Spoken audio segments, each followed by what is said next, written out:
Hæ, Guðrún Bergmann hér og velkomin í þáttinn til mín.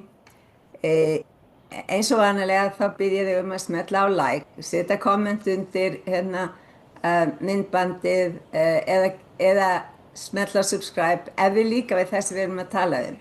En í dag er ég með yndislega englastelpu eins og ég kalla hann alltaf, hana Unni Arndísardóttur, tónlistamann og seiðkonu í viðtali hjá mér.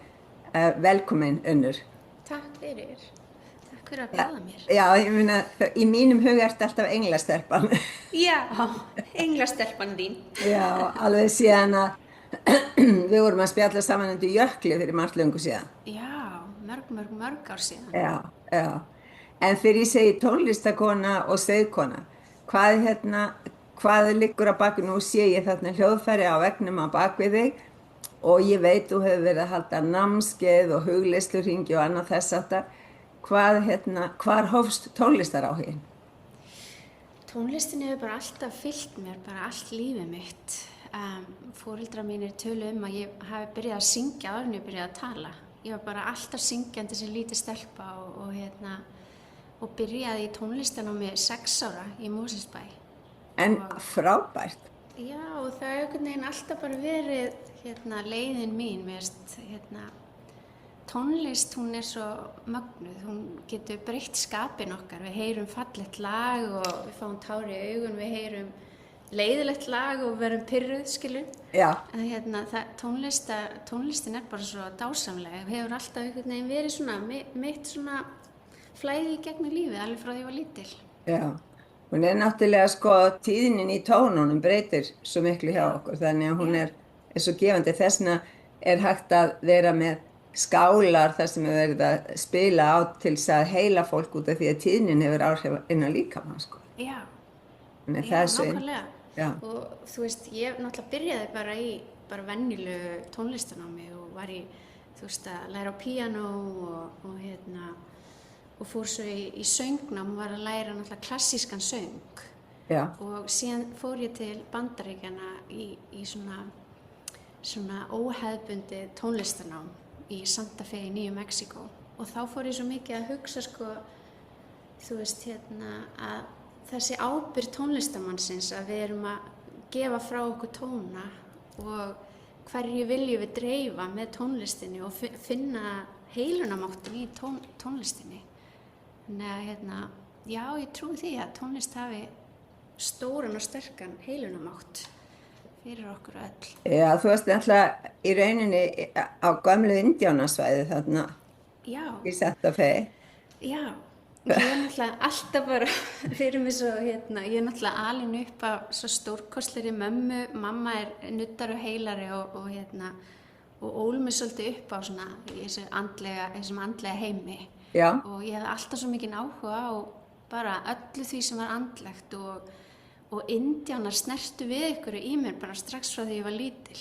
Ég var alveg viss ég hefði verið indján í fyrra lífi og bara og það er eiginlega það sem dregur mig fyrst og fremst til Santa Fe var bara að vilja kynnast indjána hefðunum og menningunni og ég náttúrulega las allt sem ég gat indjána og allt þetta og náttúrulega rakst á greinarnar þínar í hvað hét tímaritið Vikan? Já, og bara eitthvað það var eitthvað við vorum við gáum út blað líka, ég og maður minn heitinn, sem að titillinn var, ég man ég það ekki, lifðu eitthvað, allavega, bara sauð þetta allt í mig strax ég var lítil og það er, þú veist, þegar ég var að lesa greinarnar þínar ömmu Tvílu og allt þetta, það bara satt með mér strax sem unglingur, að vilja fara á indjánaslóðir og bara svo heilluð að indjánahefðunum og seramóníunum og öllu því, og tónlistinni og trommunum og öllu þessu, Já, svo þetta er skemmtilegt, ég var að lesa í Dagpost, það sem var verið að segja, að áður en hvíti maðurinn kom til Bandaríkjanna, þá voru innfæddir ekki með neina lögreglu, engin fangelsi, engin lög til að hneppa fólk í. Allir eru að sýna umhverfinu virðingu ef einhver átti ekki hest eða átti ekki tjald, þá gáfu hinir honum það. Já, Þannig að þú veist, það var allt öðruvísi samfélag já, og það var engu lokað einmitt, vegna þess að það var ekki brotist inn. já, Þetta var sko, þeir lifðu algjörlega í samræmi við náttúruna. já. Og já, þessi djúpa tenging við móður jörð sem mér finnst svo heillandi. Já, Bara, þú veist, bænin og virðingin gagnvart móður jörð og eiga þetta, þú veist, lifa í takt við ástíðirnar og vera þakklátt fyrir matinn sem við fáum og vatnið og allt þetta sem er bara snerti rosa djúpt við mér að þegar ég fekk að vera nálægt þessu, sko, nálægt indjánunum, sko. verið í einhverju. Fórst ekki í nám hjá einhverjum? Jú, ég fór í tónaheiluna nám hjá konu sem bjóði mitt á verndarsvæði indjánuna og ég þurfti að keyra eitthvað, þú veist, það var fyrir áður en maður með allt í símanum. Þurfti bara að leggja á stað með eitthvað kort og eitthvað, þú veist, eitthvað út í óvissuna, sko, út í eyðimörkina og var að læra hjá henni Marjorie, svona tónaheilun og hún einmitt, þú veist, var alltaf að tala þú veist, hvernig við í nútímanum, við erum komin svo langt frá rytma og tóni móður jarðar, þú veist, þar sem að móður jörð snýst í alheiminum, þá hún að gefa frá sér ákveðin tón og ákveðna tíðni sem akkurat á milli C og Cs í vestræna skalanum, hann er ekki einu sinni inn á okkar vestræna skala, sko, að hún hannaði tónkvíslar í þessum tóni jarðar og var alltaf að tala að við nútíma maðurinn er komin upp á malbyggið, upp í blokkina, þú veist, svo langt frá móður jörð að hennar misjón var að reyna að ná okkur að jörðinu aftur og þannig já, það var alveg dásanlegt að fá að sitja með henni og hlusta á hana tala einmitt þessa mikilvægi þess að vera nálægt náttúrunni, þú veist. Það er ábúðslega mikilvægt. Það er mér finnst það vera eitt af því besta sem ég lærði frá foreldrum mínu var að við ferðum svo mikið innanlands, þá fór enginn til Spánar, skilur, það var ekki tísku og það var bara verið í tjaldi, við vorum bara algjörlega við jörðina, þú veist, maður fór út á mótnana að fá sér að pissa, það var bara berfætt einhvers staðar út í grasið og þetta var svo rosalega mikil tenging, þannig að það býr mjög sterkt í mér, þessi mikla tenging sem ég fekk strax sem barn og virðing fyrir landinu. Og það er alveg sama í hvaða land ég fer, ég finn þessa tengingu og virðingu líka. En sko, fórstu svo ekki í eitthvað annars konar skólanám eða varstu bara hjá Marjorie? Nei, já, ég var í tónlistanámi, í svona contemporary music, svona nútíma tónlistarnámi í College of Santa Fe og þar, þú veist, þurfti ég náttúrulega að fara út fyrir að því ég kom úr þessu klassíska námi, sko, og þar var maður bara svona svolítið settur á spottið að búa til sína eigin tónlist og brjóti formið, þú veist, brjóta upp og semja alls konar, þú veist, og þannig já, það var alveg, life changing, bara breytti lífið mínu að fara til Santa Fe. Náttúrulega Santa Fe er bara einhver svona töfrastaður, ég er ennþá með svona heimþrá tilfinningu til Santa Fe, það eru bara einhverju töfrar í fjöllunum og trjánum og bara lyktin af náttúrunni og bara, þú veist, það er Svo er náttúrulega gamla borgin bara svo ábúðslega töfrandi. Já. Hún er svo falleg. Það finnur svona tenginguna við það gamla og einmitt við þessa gamlu indjánahefðir, þú veist. Bara að koma á þú veist, hótelið, gamla hótelið sem er við Plaza eða aðaltorkið, maður er bara að ganga 100 ára aftur í tímann, sko. Einmitt, það Þú veist, bara innréttingarnar og allt saman, bara svo geggjað. Þannig þetta er eina af mínum uppáhaldsborgum í Bandaríkjunum. Já, og líka út af því hún er svo náttúrutengd. Já, og allar byggingar, þú veist, það er einhverja reglur, þú mátt ekki byggja hærra en 3 hæðir eða eitthvað. Þannig að allar byggingar eru þessar lágu leir indjána byggingar, þú veist, og það sem gerir þetta náttúrulega bara svo ennþá meira töfrandi, eins og gangir inn í bara svona einhver töfra heim, sko. Já. Ég fæ alveg bara hann heimþrá líka eins og þú. Já, nákvæmlega, við þurfum að fara. Já, þó ég hef ekki verið þar lengi, sko, ég hef ekki dvalið í svona langan tíma eins og þú, ég hef bara komið í heimsóknir í gegnum Já. tíðina, einu af trommónum mínum var keypt þar, þú veist, þannig að það bara, já, bara dásalega minningar, sko, alveg hreint. Nákvæmlega. En það er sko, Nýja Mexíkó eða New Mexico ríkið, það er dálítið svona út úr alfaraleið. Já, Ef þú ætlar að fara til Santa Fe þá þarftu eiginlega að fljúga til Albuquerque og svo keyrir upp til Santa Fe. einmitt, já. Þannig að það er hérna, Þetta er svona bara, þetta er líka bara svona nálægðin við náttúruna, virðingin við náttúruna í samfélagin líka ríkjandi já, mjög. og bara öðruvís en allar aðrar borgir í Bandaríkjunum sem ég hef heimsótt, sko. Algjörlega sammálaðir, sko. Já. En hérna, hvers konar tónlist fórstu þá að semja? Það var nefnilega svo skemmtlegt að þegar ég þurfti að fara að hlusta inn á við á, þú veist, að fara að stíga út úr því að syngja tónlist eftir aðra. Þú veist, að ég var bara búin að vera að syngja einhverja klassískar aríur og eitthvað svona.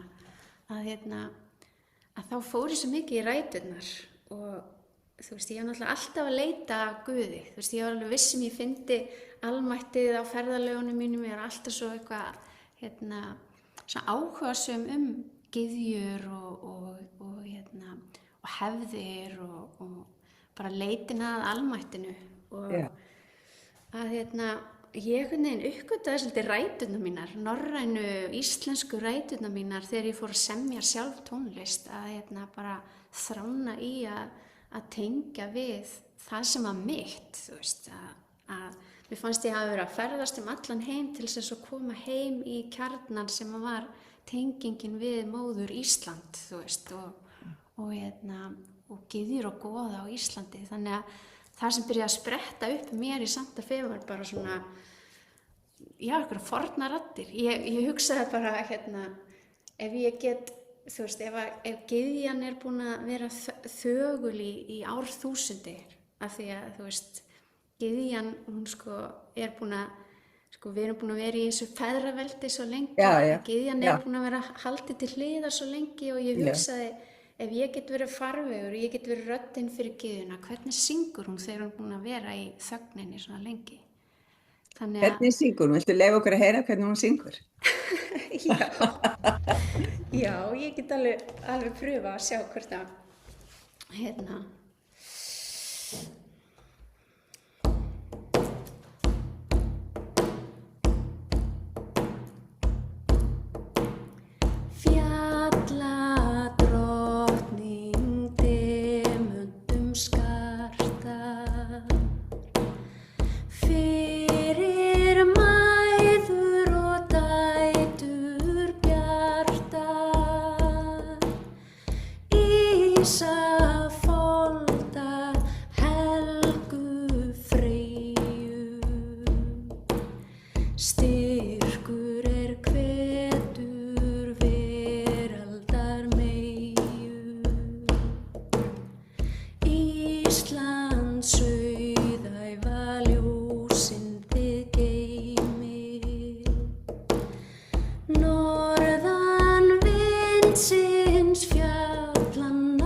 og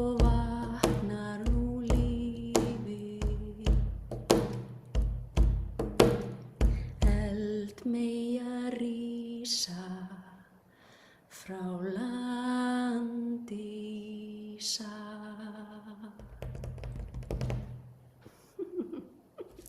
Þetta flott hjá þér. Þetta æðislega sterkt. Já, takk fyrir. Það rosalega sterkt.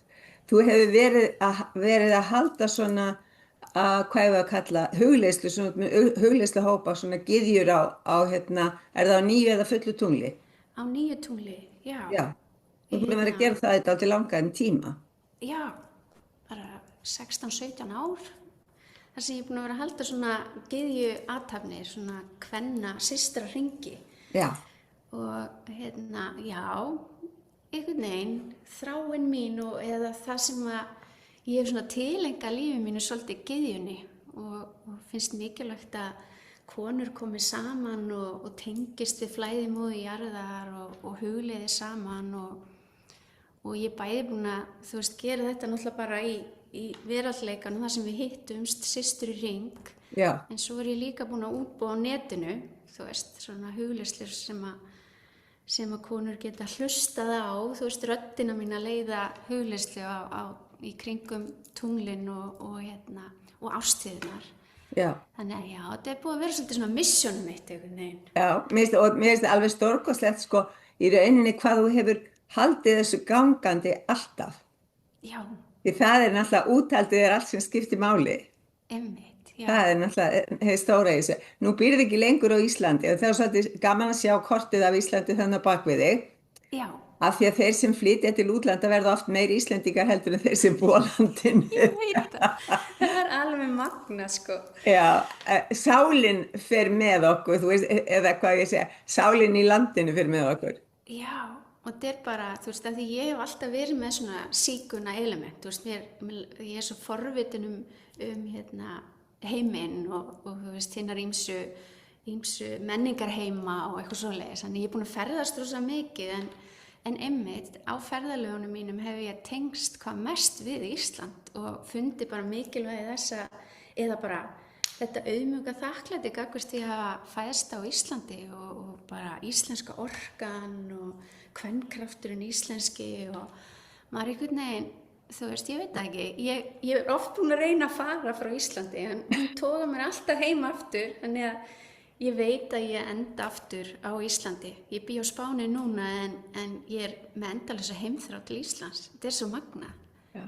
Bara Ísland á bara hjarta mitt. Já, en það er líka stundum þegar maður fer í burtu að þá fær maður svörin sem tengja mann aftur við landið. Algjörlega. Og ég var náttúrulega upp úr 1990 alveg ótrúlega þörf til að lesa og læra allt andlegar hefðir mismunandi þjóðarhópa Indíána. Já. Og var að læra hjá Amitwai og fór á ráðstefnur með Indíánum þar sem ég var ein af örfáum hvítum og allt þetta. Já. Og svo fer ég í útisetu á fjalli sem heitir Bear Butte. Já. Og þegar ég sit á fjallinu, þá fæ ég skilaboð. Já. Og það allt sem þú ert að leita að hér líka í þinni sögu. Já. Og svo var svo merkilegt að þegar ég kom heim, ég átti allar Íslendinga sögurnar. Já. Og þegar ég kem heim, að þá fer ég inn við honum með svona skrifstofu, svona heimaskrifstofu og þar voru allar bækurnar og ég fer inn og ég tek eina bók, bara Íslendinga svona, bara að handahófi. Niður í mann eins og lengur, í hvaða sögu það. Ég opna bókina og les textan, ég opnaði á 9 kafla og les textan og það stendur tók hann þá skinn sín og hélt til útisetu. Og ég held að Helgafellin sem eru víða land hafi verið fjöllin sem að menn fóru til útisetu að tala í þögninni eða hlusta í þögninni á skaparann eða hinn mikla anda eða hvað sem við viljum kalla það, því það ekki bara eftir að við verðum kristin sem að hið skapandi afl hefur eitthvað heiti, Nei, þannig að það getur verið eitthvað af þessum nöfnum sem að við höfum gefið goðunum eða, þetta allt eitthvað sem hærra heldur en við, þannig að mér fannst það svo merkilegt og ég náttúrulega eins og þú bara sýnt meiri hvað tenging við landi og þetta var þessi ferð mín þarna út var til þess að ég skrifaði og bjó til víkingakortin Einmitt, já. sem voru gefin út á íslensku og ensku og þýsku og norsku og núna er ég að plana að gera nýtt sett. Já, æðislegt. Það er komin tími, það er ný orka og það er komin tími á að endurnýja, ekki endurgera þessi gömlu heldur, gera ný. Þannig að ég er að vinna í því svona með öðru sem ég er að gera, því ég er alltaf að gera svo mikið. Já, en það er eins og það sé líka bara vakna svo rosalega mikil svona áhuga á þínu forna íslenska víkingadæminu, þú veist, það er alveg núna tíminn svolítið til þess að endurgera víkingakortin. Ég held að það sé gott plan. Þegar ég gerði þau, sko, það náttúrulega var ekkert svona enga Netflix-seríur eða neitt þess átt að búið að vera. Víkingar voru ekkert í tísku í neinu, sko. Nei. Þannig það var eiginlega alveg ótrúlegt hvað mér tókst að selja þau, sko. Útgáfa rétt til fleiri landa og svona. En svo náttúrulega var ég, þú veist, með 2 lítil börn og ég var að reka heimili og ég var að reka fyrirtæki og eitthvað, svo ég gæti ekkert farið og fyllt þessu eftir út allan heim, sko. Nei. Þannig að það má segja að það er kannski svolítið dottið með því, en ég er ennþá að fá pósta sérstaklega frá Noregi, frá konum sem er að senda mér póst og segja ég nota ennþá víkingakortin á hverjum degi. Þannig að það er dásamlegt, sko. Já, nákvæmlega. Svo að því þetta er náttúrulega, má segja, sko, að víkingar hafi snert við svo mörgum þjóðum og tengst svo mörgum þjóðum. Það er Noregur, það er Svíþjóð, það er Danmörk, það er England, það er Skotland, það er Írland og svo fóru þeir inn eftir Eystrasaltinu, sko, inn í löndin þar og stofna Rússland eða Rús upp með ánum, þú veist, þannig að þeir komið svo víða við og höfðu örugglega áhrif á menningu þessara svæða líka, sko. Og svo náttúrulega allur hópurinn sem flutti til Íslands var ekki bara frá Noregi. Nei, nákvæmlega. Höfðingjarnir kunni að vera það, en það var ekki allir, sko. Nei. Þannig að mér þetta á þetta. En segð mér, sko, þegar þú flytur til Spánar, þá ferðu líka að sinna því sem þú kallar perlumæður. Já, það er búið að vera langt ferli. Ég er eina af þessum konum sem er ófrjó. Ég get ekki eignast börn og við reyndum í alveg 7 ár, fórum í gegnum alls konar glasa meðferðir og ekkert gekk. En svo einhvern veginn í gegnum, þú veist, af því ég þarf alltaf að fara andlega leið með allt. Og ég en þetta ásalegt, já. að sko með þessi ófrjósemina, þú veist, ég átti svo erfitt með þegar við vorum búin að vera að reyna í öll þessi ár og svo hættum við, þú veist, við bara gáðumst upp, við vorum búin að gefa þessi 7 ár og alls konar mikið af peningum og orku, þú veist, að við bara, nú ætlum við að kveðja þetta og við tók svona sorgarferli að kveðja þessa hugmynd að verða móðir í þessu lífi, og mér var svo erfitt að taka yfir af því að ég trúi á mátt orðsins og orkuna sem orðin bera, að taka hennar titil að vera ófrjó.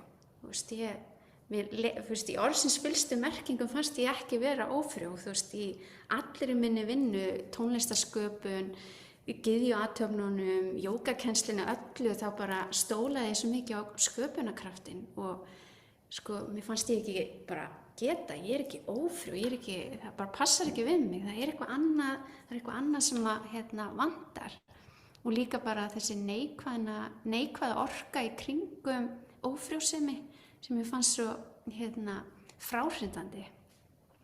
Síðan var það bara einn morguninn milli svefns og vöku sem það var bara hvíslað að mér, þú ert perlumóðir, kona án barna. Og ég vaknaði alveg svona upp og ég fann að það bara helltist yfir mig einhver ný orka og ég byrjaði bara að skrifa og ég byrjaði bara að skrifa þú veist, hver er perlumóðurinn og hvað er það að vera kona án barna og og ég var náttúrulega að skrifa þetta allt saman bara fyrir sjálfa mig. Ég ætlaði ekki að deila þessu með neinum. Nei. Í gegnum allt ófrjósemisferlið þá, þú veist, deildi ég þessu bara með mínum nánustu. Ég var ekki að tala opinberlega ófrjósemi mína og glasameðferðirnar og allt þetta. En síðan bara með perlumóðurinni byrjaði ég að skrifa, náttúrulega bara fyrst og fremst fyrir sjálfa mig. Ætlaði ekki að deila þessu með neinum. En hún svona hægt og rólega leiði mér bara fram með þetta einhvern veginn og það kom svona moment þar sem ég vissi ég þyrfti að koma út úr skápnum. Þú veist, ég fattaði að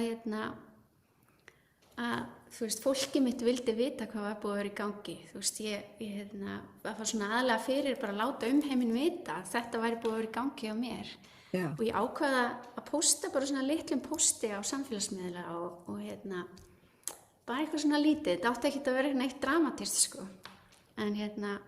Og ég setti litla klausu perlumóðurinn að ég væri ófrjó, en ég væri perlumóðir, ég væri kona án barna, svona litla klausu á Facebook og Instagram á sumarsólstöðunum 2021.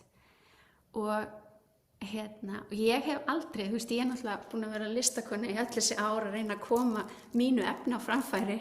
Já. En þessi litla klausa hefur bara, ég hef aldrei fengið svona mikið að lækum eða hjörtum eða skilur á neitt sem ég hef sendt frá mér. Og ég fattaði svolítið að þegar við göngum svona dimma dali eins og ófrjósemi að þú veist, þetta var náttúrulega eitthvað sem mig langaði ekkert rosalega mikið að vera að tala uppátt við neitt, sko. Skiljanlega. Þetta hefur þessa djúpa sársauka innra með manni en þegar við höfum gengið dimmu dalina með eitthvað eins og þetta og við þorum að tala það opinberlega að þá eins og veröldin þurfa því að halda, skilur við, því við erum ekki að bera okkar sár, skilur við. Þannig að þetta, þá fattaði ég svolítið mikið að ég var kannski ekki að skrifa þetta bara fyrir sjálfum mig. Ég þurfti að senda þetta frá mér og gaf svo út litlu bókina mína, Perlumóðir, kona án barna, 2023 og síðan bara búin að vera að halda svona bæði námskeið og systrahringi og hugleiðslu athafnir fyrir perlumæður, fyrir konur án barna þar sem við komum saman og sitjum með sárin okkar, sitjum með þessu hlutverki sem við fáum þessu lífi. Já. Af því þetta er ekkert í fyrsta skipti á jörðinni. Þú veist, alla tíð á jörðinni hafa verið til perlumæður og feður. Já. Það er barnlaust fólk. Já. Það er bara svo mikið tabú í kringum þetta. Já, það var náttúrulega. Menn skildu við konuna þegar þeir gátu ekki átt börn. Einmitt. Það var bara strikað yfir það, sko. Já, og við sjáum þetta líka bara í myndbirtingu alls efnis, þú veist, í bókmyndum, í kvikmyndum. Þá sko myndbirtingin á barnlausu konunni, ófrjó konunni, hún er svolítið geðveik, hún gæti stolið barninu þínu, þú veist, hún líkleg til þess að stela manninu þínum, þú veist, það er þessi rosa klikkaða kona. Já, og svo náttúrulega, sko, óbyrja ekkert fallegt nafn. Nei, þannig að við þurftum upprisu, við þurftum, og það var það sem þetta var fyrir mig, að þú veist, ég skammaðist mín fyrir að vera ófrjó og mér fannst það vond tilfinning en ég mun aldrei skammast mín fyrir að vera perlumóðir af því það er önnur orka í orðinu og það er upprisa í því. Algjörlega. Þannig að ég fyrir sjálfa mig þurfti að breyta sig ykkur af fegur og líka af því í dag þá nýti ég þess að vera barnlaus. Ég elska að vera barnlaus og það er, þú veist, ég var ég hélt fyrirlestur á ráðstefnu í Englandi og ég sagði þessa setningu. Ég elska að vera barnlaus og það fór kliður salinn af því að konur hafi ekki mátt segja þetta. Nei. Þú veist að þetta hefur verið sorgarferli, rosa stórt og mikið sorgarferli og erfitt fyrir mig að taka, þú veist, þetta er stór bakpoki að bera. Já. En núna elska ég að vera barnlaus, þú veist, og það upprisir og fegurð í barnlausinu, skilur við. Algjörlega. Barnfrelsinu, eins og ég er að hvetja konur til að segja. Já, Við erum barnfrelsi. barnfrjálsar. Já, það sko, þegar við breytum viðhorfi okkar til ástandsins og líka svo athyglisvert sko að þú tekur á þig einhverja skömm Já, fyrir eitthvað sem náttúrulega ekki þitt að skammast þín fyrir. nei, Heldur bara að í rauninni sætta sig við með þessari fallegu mynd sko. já, Og þér bara hjálpað með því að fá þessi skilaboð sem náttúrulega æðisleg. já. Og Ertu með svona þá hópa hjá þér á Spáni sem að koma til þín og eru hjá þér í einhvern?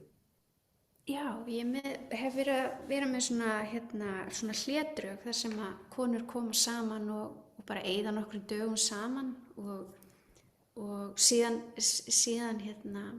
býðir náttúrulega líka upp á bara svona styttri, þú veist, þar sem við hittumst í 2 tíma, huglega saman. Já. Og á Zoom ég með hóp að allstaðar á heiminum. Þannig að þú veist, En yndislegt.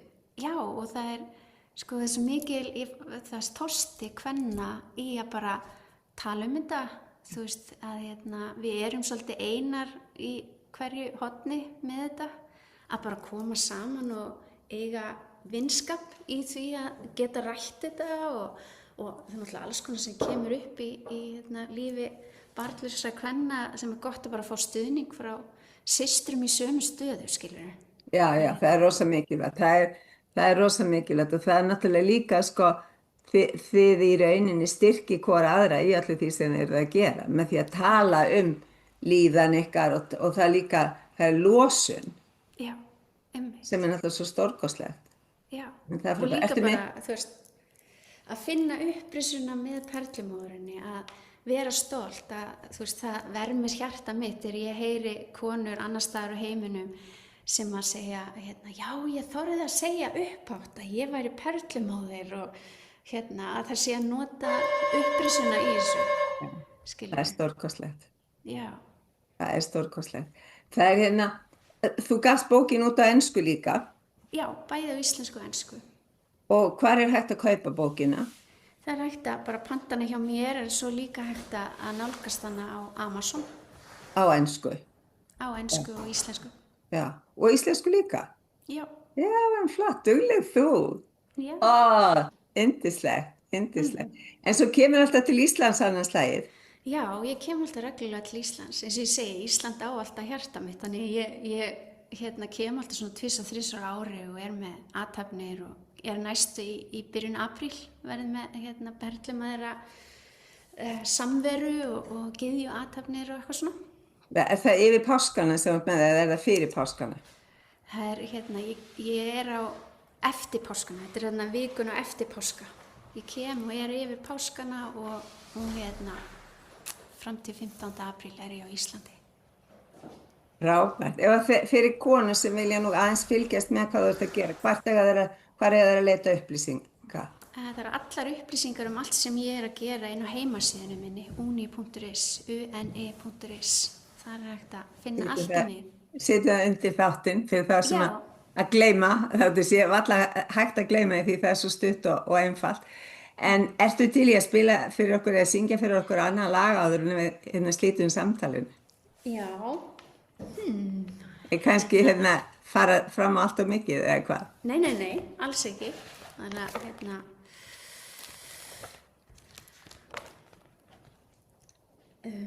já.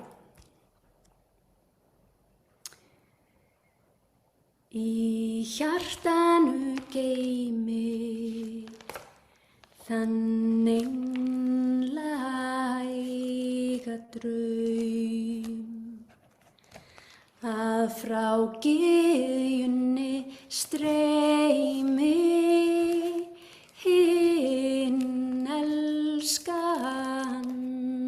straum. Hún geymir í skauti hið eilífa líf. Fóstur landsins Freyja, móðir Ísa. Eldfjalla meyja mun upp rísa.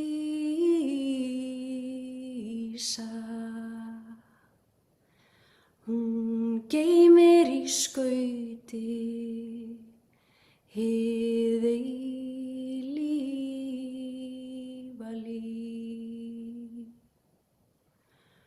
Hún geymir í skauti hið eilífa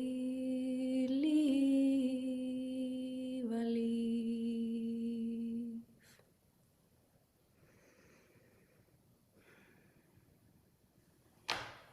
Þetta svo fallegt. Það er ekki hamar. Ég fæ tár í augun. Gott að heyra. Yndislega fallegt. Þetta bara dásamlegt. Þannig að við erum heppin að fá þig bráðum til Íslands. Já, við hlakka alltaf til að koma til Íslands. Notið samverunar og ég treysti því að við náum að hittast þá og meðan þú ert á landinu. Já. Þannig við getum knúsast eins og við höfum alltaf gert þegar við hittust og erum saman. Og bara takk æðislega fyrir að vera svona hugrökk perlumóðir, svona dásamleg söngkona og mögnuð seiðkona. Takk fyrir. Og takk yndislega bara fyrir vináttun okkar. Hún hefur gefið mér svo mikið í gegnum tíðina. Ég er þakklátt að hafa átt þig að í þessu öllu saman. Frá því ég var unglingur að koma og spyrja þig alls konar. Já, það er gott að vaksa upp saman eins og það stendur. Já, nákvæmlega. Yndislegt. Ég sendi kveðið til mannsins þíns, ég veit hann þannig einhvers staðar í hliðina að sennilega búið til eitthvað lag eða gera eitthvað skemmtilegt og bara hlakka til að sjá þau þegar við kemum til Íslands og við setjum upplýsingar hvar hægt að ná sambandi við því undir myndbandið. Já, takk fyrir. Takk sömuleiðis.